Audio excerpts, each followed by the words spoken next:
Hello to all you unlocked listeners out there. This is your fearless vacation rental marketing leader, Matt Landau, reporting live from the Chesapeake Bay in Maryland, where I am spending my quarantine time with family. And I don't think I ever could have imagined that myself and my family would be quarantined from leaving our home for several weeks at a time. But indeed, we are living in a crazy world right now. And in speaking with the team, we asked ourselves, what can we do to make our fellow vacation rental professionals' lives a little bit better? What can we do to make their days a little more enjoyable in this crazy time? And we came to the conclusion that the podcast needs to get going again. And I'm extremely excited about the guests that we have lined up this season. Not only industry luminaries who have proven themselves over many years of vacation rental success, but also a lot of individuals who have dealt with really profound crises, both in personal lives and in their businesses. We want to talk about what they learned from those experiences and how they can apply those lessons to what we are going through today.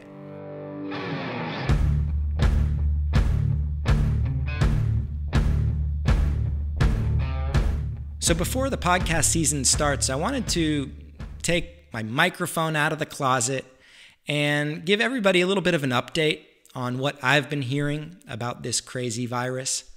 I thought it might be helpful not only to share some of the patterns that I've observed amongst the owners and managers that I'm speaking with, but also some of the trends that I've observed from the thought leaders, the people who have the high perspective on where our industry is going. And of course, I wanted to share with you what I like to think of as good news, things that we have to look forward to. To kick things off, I've probably spoken with about 5 property owners or managers per day now for the past couple weeks. And they started off fairly casual conversations. And of course, as the days progressed and the circumstances changed, they began to get much more severe and unfortunately a little bit more depressed. But the first sort of genre of subject matter that always seems to come up is stopping the bleed. That is to say, money that is going out of the business, realizing that there's really not going to be any money coming in, at least anytime soon. This has certainly been a trend that is affecting the bigger businesses more gravely. A bigger business has a staff that they have to worry about. They have many more cancellations that they have to think about refunding or not. They have cash flow issues that smaller owners or managers don't struggle with nearly as severely. But everybody, one way or another, was talking about how to secure cash in this crazy time, how to preserve the employees that had been doing great work for many years, and in some cases, how to part ways with those individuals amicably. And of course, retaining some sort of professionalism in the eyes of our guests when we have to make some difficult conversations.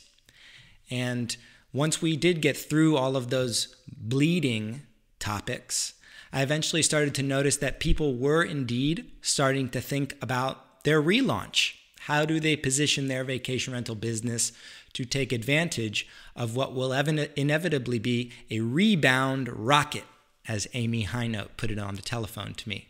I like that phrase. She said, after crises, not only does travel resume, but it skyrockets.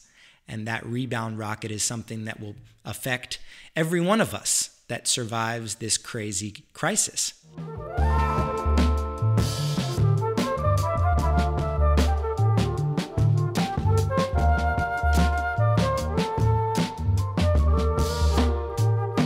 The relaunch subject matter also had to do with projects that had been placed on the back burner over the years, whether it was switching over to a new property management software, relaunching a website, reimagining a brand.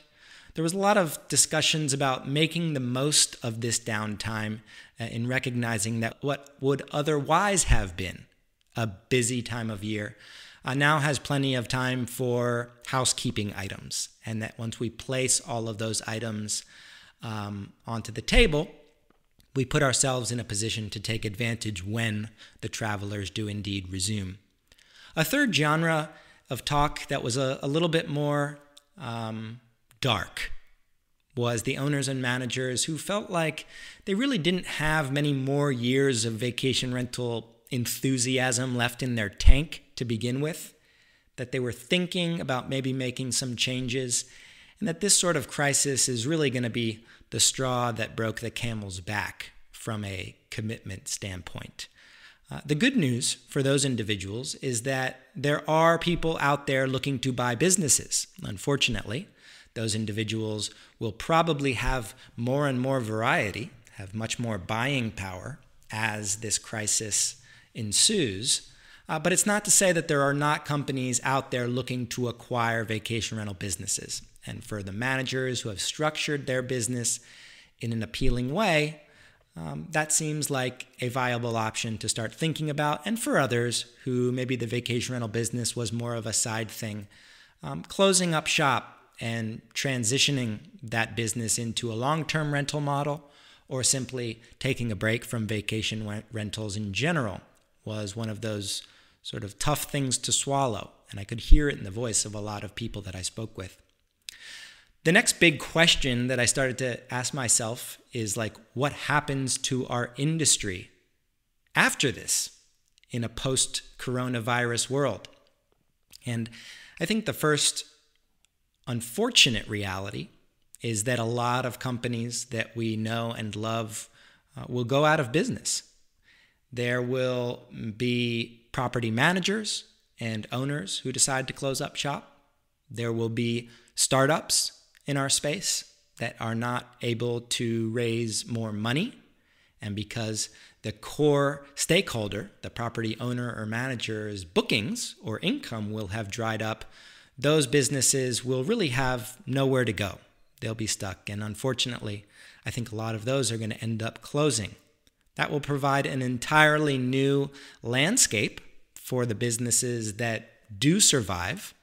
I think there's going to be something of an HR boom with a lot of vacation rental professionals whose companies may have closed their doors, but they are still as passionate and experienced as ever.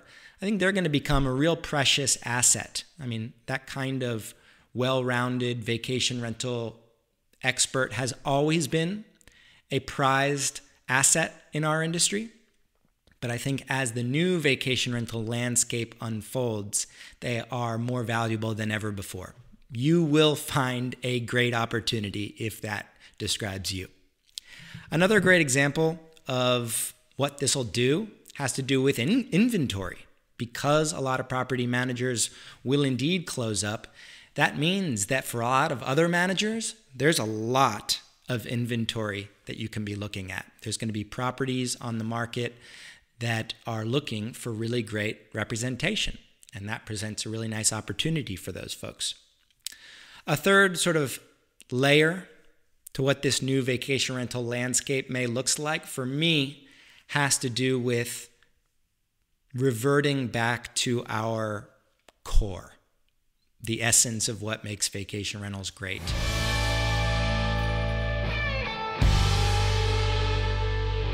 Over the years, a lot of owners and managers have accumulated stuff. They have built layers upon layers onto their business to the point that it's so fatty and bulky that you lose sight of the core offering. And I think, unfortunately, this reset is forcing us to peel back all of those layers, those unnecessary, those inefficient, those costly layers that somehow were just built up over time. And that's a really uncomfortable process. But at the very end, after those layers have been peeled back, and you find this lean business that represents not only the best of what you have to offer, but what the future of travel wants, that's when I think we start to see a really interesting new vacation rental movement emerge. I think at the very core, a vacation rental property, a standalone home, when done professionally, when done with proper sanitization and hygiene, with great reputation and reviews, that kind of lodging option is so much more alluring to me as a traveler in a post-coronavirus world than might be a hotel that has thousands of people staying and a number of people touching your stuff. But when we go back to who are the individuals that make it into that new landscape, what are the things that they do that allows them to survive? For me, it's some things that we've been talking about forever that are only just more accentuated now today than ever before. The first one is relationships. How good are you and your business with relationships? With your guests, with your property owners, with your team, with your colleagues down the street? Once everybody's business, and I'm going to exaggerate here for effect, is reduced down to rubble, it is really only the relationships, the social capital that we have as an advantage on one another. And fortunately, that's something that can't be hacked overnight. That's something that a lot of us have spent years building up and nurturing. The vacation rental professional that has built up relationships and that preserves them during this period and that even strengthens those relationships, I think ultimately comes out on top. Another example of something that is emphasized now today more than ever before is quality, not quantity. Many of those businesses that were looking to scale as quickly as possible, they're closing up shop. They lacked the substance. They lacked the roots. They lacked those relationships at the very core that kept them grounded. And I'm not saying this to knock any of those big businesses. It's just more of a reaffirmation for the smaller guys that indeed quality will matter today more than ever. The quality in your vacation rental homes, the quality in your customer service, even down to the quality in your sheets. Not suggesting you need to be super premium Egyptian cotton. And why is it, by the way, that Egyptians have the best cotton? I just never knew that. I always think, okay, I'm not going to get sidetracked here. Let's go to the third thing that really stands out today more than ever before, the factor that is central to a successful vacation rental business of the future. I think it's purpose. And it's a little cliche, it's a little esoteric, but at the end of the day, what has always made the vacation rental entrepreneur scene so dynamic and fun and effective is that the people are really passionate and dedicated to the job. In fact, for a lot of those individuals, it doesn't feel like a job. It feels like a calling. I think over the years, as the hype grew, more and more people entered the industry without necessarily that core passion. Maybe they were looking to make a quick buck. Maybe they were looking to jump on a bandwagon, to jump onto a wave. And that happens in any emerging market of substance like ours. But at the end of the day, I think a lot of those individuals who jumped into our industry for other reasons than their sincere love for hospitality, for taking care of people, for making people's memories, I think those people start to drift away. And at the end of the day, if your business is down to zero, it might be those relationships that you've built up and your unyielding and seemingly absurd love for hospitality that gets you through. I want to end this little summary podcast, voice note, I don't even know what you'd call this, because I was told to keep it less than 20 minutes. I want to end this little summary with some good news for everybody. I would like to leave things on a positive note. Good news number one. People will always want to travel. People will always want to take vacations. Vacation rentals will always be a unique selling proposition. They are inherently, our DNA is different from a hotel.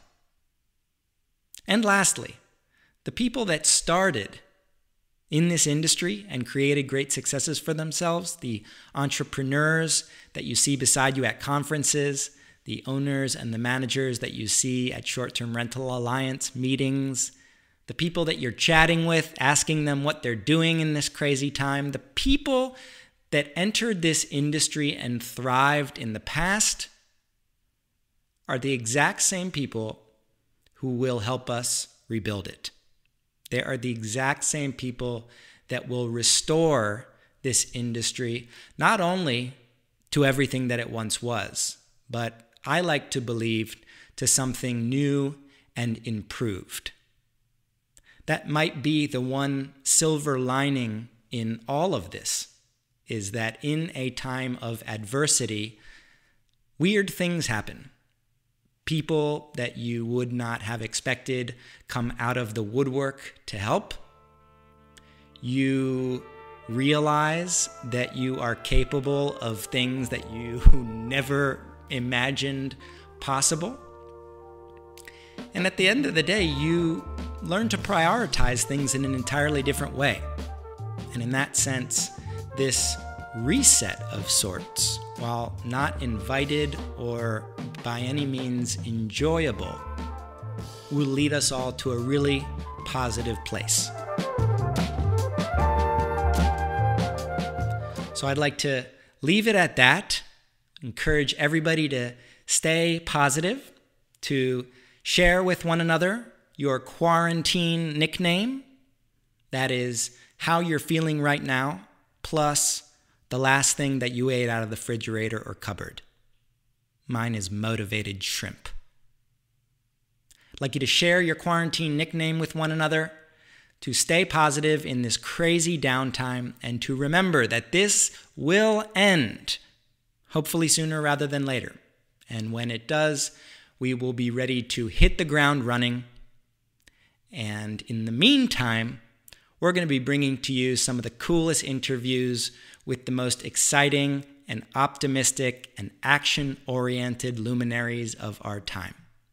Stay tuned for episode 1.